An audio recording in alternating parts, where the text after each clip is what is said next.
विद्यालय के सम्मानित अध्यापक गण एवं दुनिया के सबसे अनुशासित विद्यार्थियों, आज मैं आपको एक कहानी बताने जा रहा हूं। उस कहानी से आपको क्या सीख मिलेगी वो उस कहानी के अंत में मालूम चलेगा। एक कुएं में गंगदत्त नामक मेंढक रहता था, जो कि स्वभाव से अत्यंत झगड़ालू था। उसका नेचर ही ऐसा था, बहुत ज्यादा झगड़ा करता था।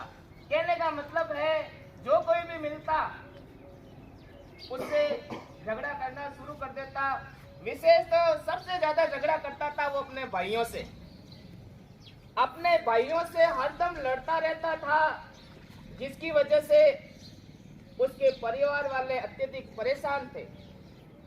लेकिन उस गंगदत्त मेंढक की जो बुद्धि थी वो हीन बुद्धि थी, और उसने अपने मन में ये सोच लिया कि ये मेरे भाई झगड़ा करते हैं, इनका मुझे काम तमाम करवाना पड़ेगा, ये मेरे काम के नहीं है।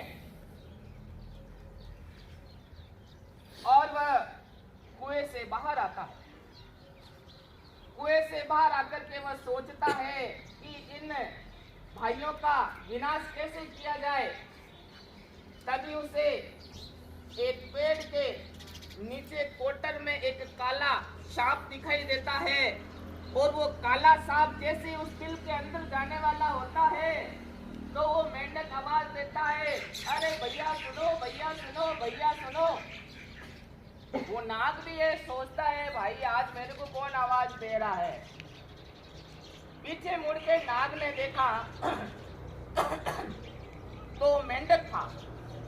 अब वो सर्प भी आश्चर्य में पड़ गया कि सर्प और मेंढक एक दूसरे के दुश्मन, आग और तिनके का क्या मेल हो सकता है। फिर भी उस सर्प ने कहा, कहो भाई क्या बात है।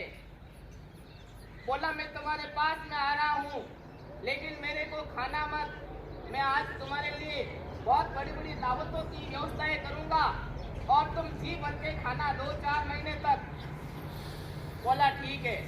वह मेंढक उस सर्प के पास में जाता है और उसको बोलता है कि जिस कुएं में मैं रहता हूँ वहाँ मेरे बहुत सारे भाई रहते हैं, तुम एक एक करके उन सबको अपना ग्रास बना लेना। कुएं के अंदर चलने का रास्ता है वो मैं आपको बता दूंगा, बाईपास बना हुआ है अंदर एंटर करने का। तो सर्प ने भी सोचा ठीक है, बड़ा ये तो आनंद का पल होगा कि मेरे को अलग अलग तरह के भोजन का आनंद मिलेगा, स्वादिष्ट भोजन। कोई छोटा मेंढक होगा, कोई बड़ा मेंढक होगा, मेंढकी की देलानी होगी, कोई मेंढकी की जिटानी होगी, बड़ा अच्छा अच्छा भोजन मिलेगा, वहां मेरे को एंजॉय करना है। चलो, मेंढक के कहे अनुसार वह सर्प उस कुएं के अंदर चला जाता है। एक जगह वह मेंढक बैठा है और मेंढक इशारा करता है, देखना अभी जो उधर से आ रहा है वो मेरा बड़ा वाला भाई है, उसको ग्रास। अब वह इशारा करता है और वह सांप उन मेंढकों को खाता जाता है। उसके जो भी 4-5 भाई थे उन सबको उस सांप ने खा लिए। अब कहते हैं कि सांप, इनका स्वभाव ही दुष्ट होता है, क्योंकि इनका काम डसना होता है। सांप को कितना ही दूध पिलाए, लेकिन इनका जो स्वभाव, इनकी जो प्रकृति है डसने की, वो नहीं जाती है। अब मेंढक के उसके जो भी भाई थे या उसके भाई के परिवार के जो भी सदस्य थे वो सब उस सर्प के भोज में शामिल हो गए और सर्प ने उनको खा लिया। अब बचा मेंढक, मेंढक की लुगाई और मेंढक के 4 बच्चे। सारे के सारे उस कुएं से खत्म हो चुके थे। अब सांप मेंढक से बोला, भाई मेरे को भूख लगी, मुझे और मेंढक चाहिए, मैं कुछ नहीं जानता हूं, मैं तेरे को खाऊंगा।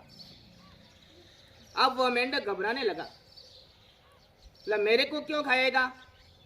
बोला मैं तो खाऊंगा तेरे को, मेरे को भूख लगी है, मुझे कुछ भी लेना देना नहीं है, तूने क्या किया क्या नहीं किया। तो बोला तू नहीं तो तेरे बेटे हैं, तेरी पत्नी है, कोई भी मेरे को तो भोजन के रूप में चाहिए।